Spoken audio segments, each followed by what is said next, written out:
I'm out in the Collegiate Peaks Wilderness today, hiking up to Browns Pass via the Mount Harvard Trail and the Kroenke Lake Trail, or Browns Pass Trail. I'm not sure the name of that actual trail.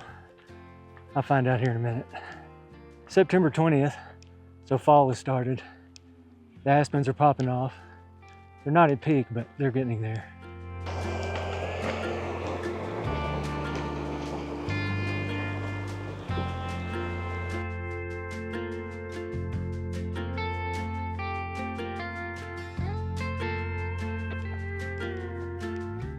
Still some flowers left.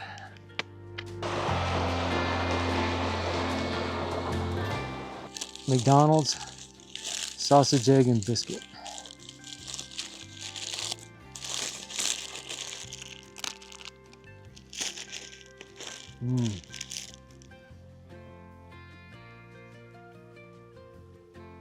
It's so good when it's a few hours old. A little dry.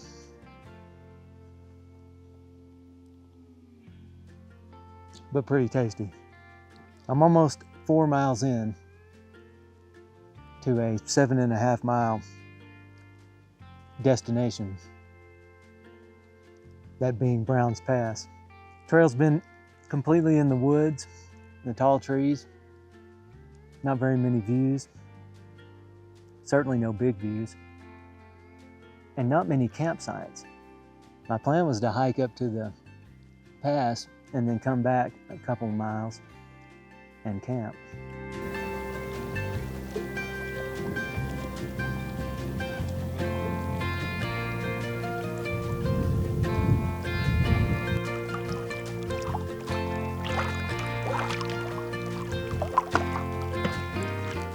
Made it to Kroenke Lake, and it's beautiful. I have yet to visit one of these alpine lakes that's not beautiful. It's just pretty amazing. I think it's about 2.5 miles farther to the pass, and I'm probably gonna have to climb another 1,000 feet. I'm just guessing here, I haven't looked at the map, so that's what I'm gonna try to do now. Finally, got a switchback up here. I'm way up above the lake now.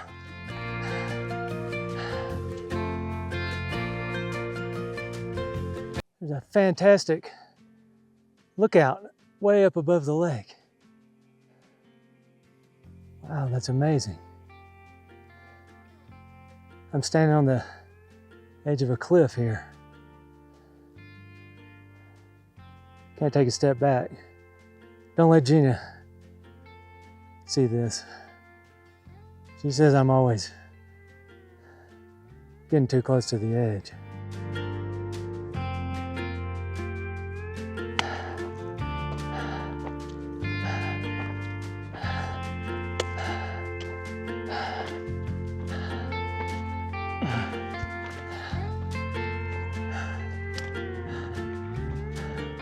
Going through willows. Ooh, and the wind's picking up. Let's get a POV on this. Going through the willows.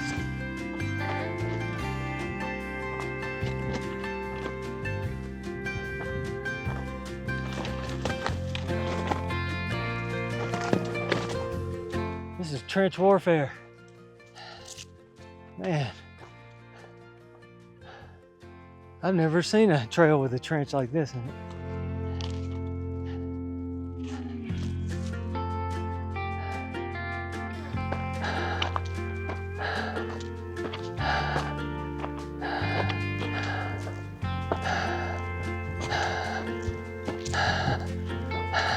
I'm barely moving.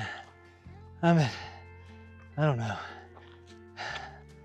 12,200 feet probably, and I'm getting close to the pass. And this is the part of the pass hiking that's always really slow Really breathing hard. Wondering if I should just turn around and just go downhill. So I am closing in on it.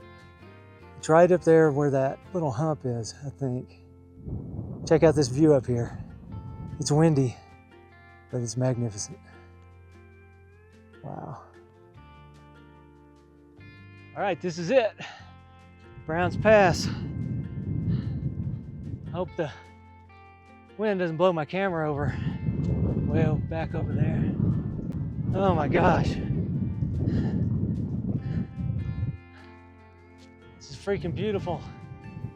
Surrounded by the tallest mountains in the lower 48.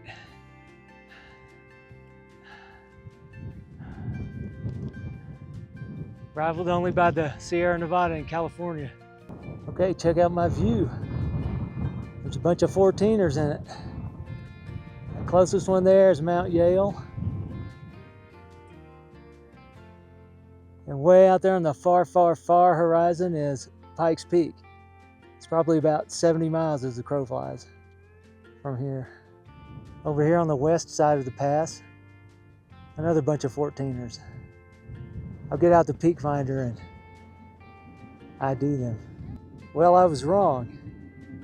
After a little map study, I was not on Browns Pass. Browns Pass is down there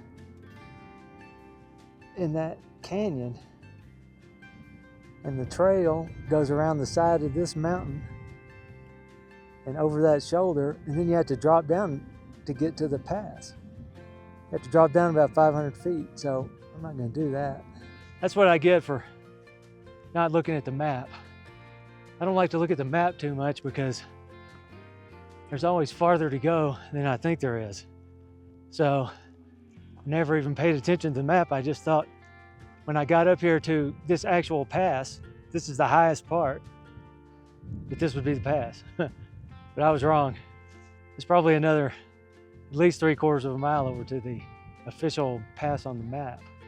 But I'm not gonna go over and do that. I have to drop down and climb back up. And I've done enough climbing. I'm ready to get out of this wind, go find a camp spot.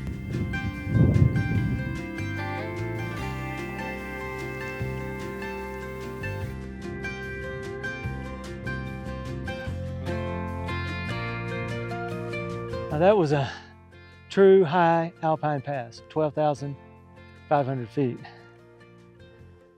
It's one of the easier ones that I've done. The last bit up to the top was just a nice gentle ramp. And the trail down there goes around that little pothole lake and then bloop off the edge. Sun shining on those aspens down there. 1,000 feet below us.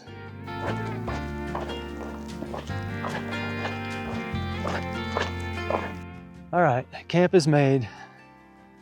I didn't do any of my usual camp preparation videoing because, like a big dummy, I left my 2 extra batteries at the house. So I only have 1 battery, and I used most of it on the hike up to the pass.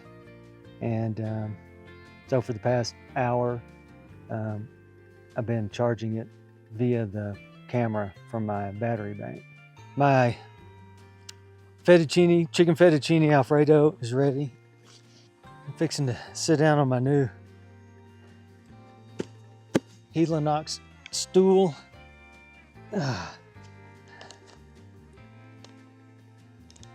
And eat. I had the wrong end going. I was sucking air out instead of blowing air in.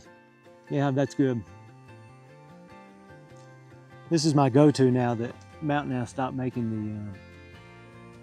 the Italian pepper steak, which was the best backpacking meal of all backpacking meals. Why they quit making it, I'll never know.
Kuju coffee and convenience store honey bun, the breakfast of backpacking champions.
Dawn, Moose.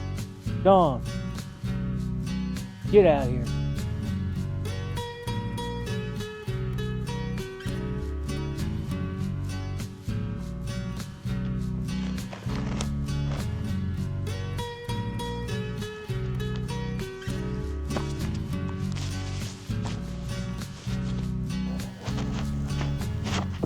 Off and rolling. Got about 4 miles back to the car. Delayed getting out of camp by those moose. I had to hide in the trees for about 20 minutes until they decided to mosey on out of my area. I couldn't scare them away. I yelled. I stood out in the open to make sure that they could see me. They weren't scared of me, so I went and hid in the trees. But they moved. Last night was a poor night of sleeping. Probably the worst night of sleeping on a backpacking trip I've ever had. I don't know what it was. I just couldn't get to sleep. And when I did get to sleep, didn't stay asleep very long. There was one point, like 3 a.m., there was a loud sound. It sounded like a car driving down the trail, but I think it was a herd of moose or deer or elk or something. Just running down that rocky trail. It's the only thing I can think that it would have been. This is an excellent trail. Well maintained. The grade is nice. There aren't many crazy climbs without switchbacks. Pretty enjoyable. It's a long walk in the woods though, so if you're a fan of big views like I am, you don't get many of those until you get up toward the tree line.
Last night,